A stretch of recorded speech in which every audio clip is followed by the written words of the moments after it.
اب اس کے بعد جو بھی اللہ کی مرضی، ہم پہلے بھی اللہ کی رضا سے راضی تھے اور اب بھی الحمدللہ ہم اللہ کی رضا سے راضی ہیں۔ میں نے اپنی بیٹی کی پیدائش پر مٹھائیاں بانٹیں۔ لوگوں نے مجھے طعنے دیے اور کہا کہ ابھی سے ہی تمہاری جیب پر یہ حملہ کر کے بیٹھ گئی ہے، آگے پتہ نہیں کیا ہوگا، لیکن مجھے کسی کی بات کی کوئی پرواہ نہیں تھی۔ میں نے بیٹی کا نام آمنہ رکھا کیونکہ میں نے دعا مانگی تھی کہ جب مجھے بیٹی اللہ نے دی تو اسے آمنہ کہہ کر ہی پکاروں گا۔ آمنہ بہت ہی پیاری بیٹی تھی، اسے دیکھ دیکھ کر میرا دل نہیں بھرتا تھا، بہت زیادہ محبت تھی مجھے اس سے۔ اس نے مجھے اپنے بچپن کے سارے رنگ دکھائے، وہ مجھ سے پیار کرتی تھی۔ جب بابا کہنا شروع کیا تو ایسا لگتا تھا کہ جیسے میں اس دنیا کا سب سے خوش قسمت انسان تھا۔ آمنہ بڑی ہو گئی اور 5ویں کلاس میں سب سے زیادہ نمبر لے کر اس نے ٹاپ کیا۔ مجھے تو یہ سمجھ نہیں آتی کہ لوگ اپنے گھر سے زیادہ دوسروں کے معاملات میں کیوں بولتے ہیں۔ سب نے کہنا شروع کر دیا کہ اس کو گھر بٹھا لو، 10 سال کی ہو گئی ہے، 12 سال کی ہو جائے گی تو اس کی شادی کر دینا۔ میں نے کہا کہ کبھی بھی نہیں کروں گا اپنی 12 سال کی بچی کی شادی، میں تو اس کو پڑھا لکھا کر افسر بناؤں گا۔ سب کا کہنا تھا کہ لڑکیاں افسر کہاں بنتی ہیں، افسر تو صرف لڑکے ہی بنتے ہیں۔ میں نے کہا کہ شہر میں لڑکیاں بھی افسر ہوتی ہیں، تو سب نے کہا کہ تم اپنی بیٹی کو شہر بھیجو گے؟ تو میں نے کہا کہ ہاں، اپنی بیٹی کو شہر بھیج دوں گا۔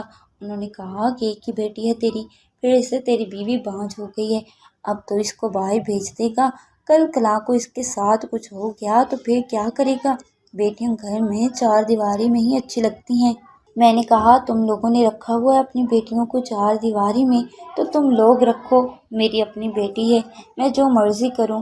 آمنہ کبھی کبھی مجھ سے پوچھتی تھی بابا آپ میرے لیے سب کے ساتھ لڑائی کیوں کرتے ہیں؟ میں نے کہا کہ تیرے لیے تو بیٹا میں ساری دنیا سے لڑ سکتا ہوں، یہ چھوٹے چھوٹے تنگ ذہن لوگوں سے لڑنا کون سا مشکل ہے۔ ہمیشہ اپنی بیٹی کی ہمت بڑھاتا رہتا تھا میں، اور وہ بھی بہت خوش ہوتی تھی میری باتیں سن کر۔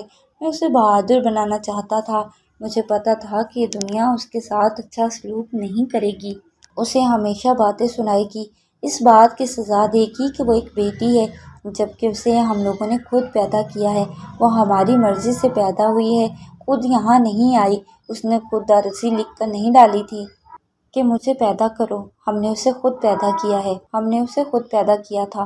میری بیٹی نے میٹرک بھی پاس کر لیا اور اب مجھے اسے شہر میں داخل کروانا تھا۔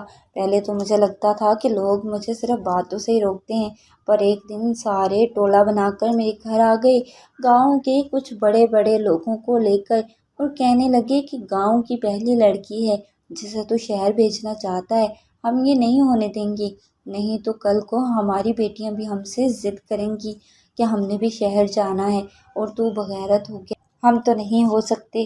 مجھے اس کی بات پر بہت غصہ آیا، میں نے کہا کہ میں ہاں بغیرت ہو گیا ہوں، اور ہاں میں بدتمیز بھی بہت ہوں، اس لیے اپنی اپنی عزت بچاؤ اور اس گھر سے نکل جاؤ۔ میری بیٹی ہے، میں اسے ضرور پڑھاؤں گا، اگر میں اسے یہاں تک لے آیا ہوں تو آگے بھی لے کر جاؤں گا۔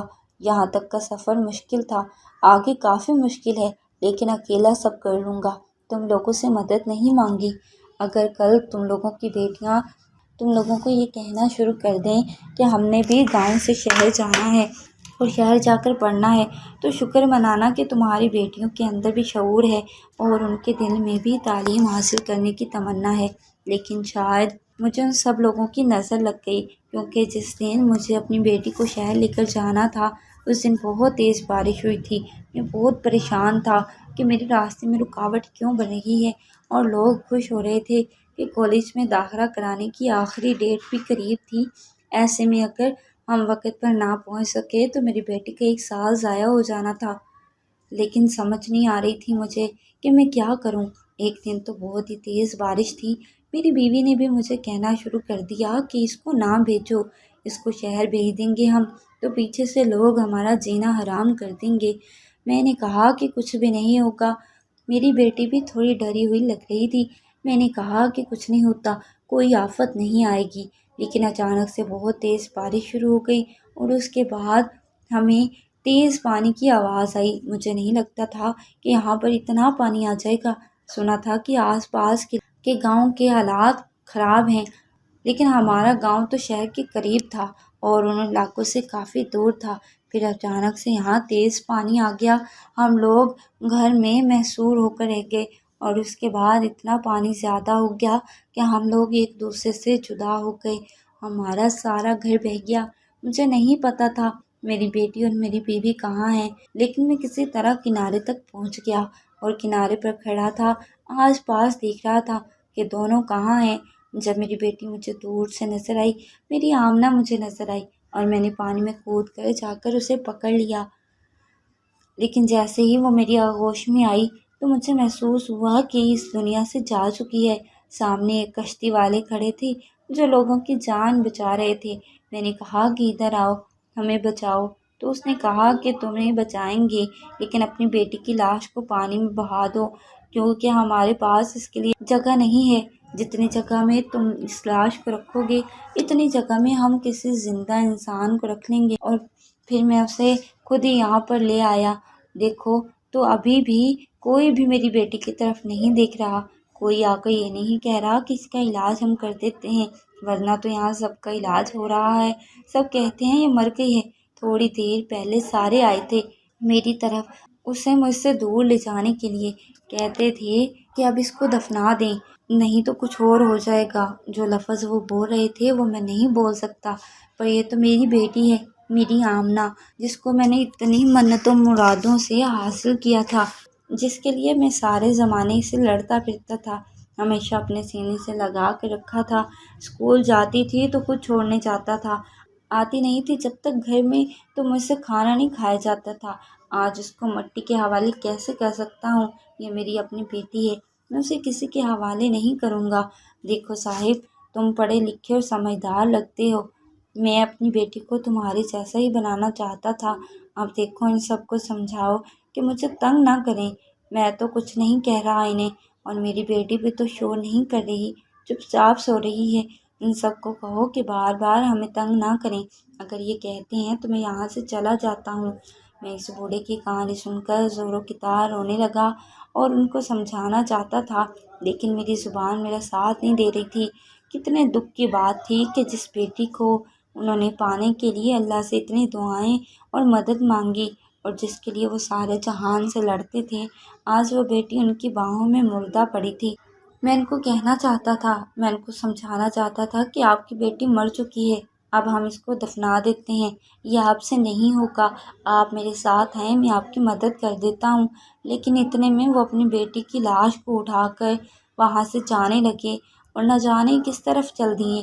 میں نے اپنے ایک ساتھی کو کہا کہ جا کر اسے روکو، انہوں نے کہا کہ تھوڑی دیر پہلے بھی روکنے کی کوشش کی تھی، لیکن اپنی بیٹی کی لاش کو چھوڑ ہی نہیں رہا، یہ شاید تھوڑی دیر بعد خود ہی چھوڑ دے گا، جب چھوڑ دے گا تو اٹھا کر دفنا دیں گے، اور کیا کریں، یہاں پر اتنے زیادہ کام ہیں۔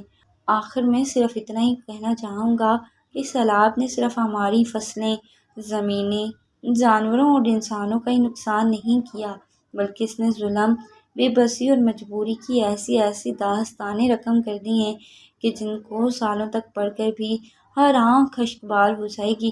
لیکن یہ کہانیاں آپ لوگوں کو اس لیے سنائی جاتی ہیں کہ آپ لوگوں کے اندر انسانیت کا جذبہ جاگے اور آپ کو پتہ چلے کہ کسی دوسرے کا دکھ بھی دکھ ہوتا ہے، کسی دوسرے کی تکلیف بھی تکلیف ہوتی ہے۔ ہم سب کا المیہ یہ ہے کہ جب تک ہم خود تکلیف میں مبتلا نہیں ہوتے، ہم کسی کی تکلیف نہیں سمجھ سکتے۔ جب تک ہم خود کسی آفت میں نہیں آتے، ہم دوسروں کی آفت کی گہرائی کا اندازہ نہیں لگا سکتے۔ ہم سمجھتے ہیں کہ یہ سب نارمل ہے، اور یہ نارمل نہیں۔ ایک باپ کے لیے کیسا ہوگا وہ لمحہ جب اس نے اپنی پیاری بیٹی کی لاش کو باہر نکالا ہوگا، کیسا وہ محسوس کر رہا ہوگا اس وقت۔ ہم میں سے کوئی بھی اس کا اصل درد محسوس نہیں کر سکتا جو صرف اس سے محسوس ہوا ہے، لیکن سمجھنے کی کوشش تو کر سکتے ہیں اور اپنی طرف سے جو بھی ہو سکے وہ مدد کر سکتے ہیں، کیونکہ اگر ایسی آفت آپ پر آ جائے تو آپ کیا کریں گے؟ آپ بھی یہی چاہیں گے کہ لوگ آپ کی مدد کر دیں، اس لیے جو دوسروں سے کچھ چاہتے ہیں وہی دوسروں کو دیا کریں۔ آج کی سچی و سبق آموز کہانی سے متعلق اپنی قیمتی رائے سے ضرور آگاہ کیجیے گا، اور اگر آپ ایسی ہی سچی اور سبق آموز کہانیاں سننے کے شوقین ہیں تو ہمارے یوٹیوب چینل کو سبسکرائب کر لیجیے گا، تاکہ اس طرح کی مزید ویڈیوز کی نوٹیفیکیشن بر وقت آپ تک پہنچ سکے۔ اپنا بہت سارا خیال رکھیے گا۔ اللہ نگہبان۔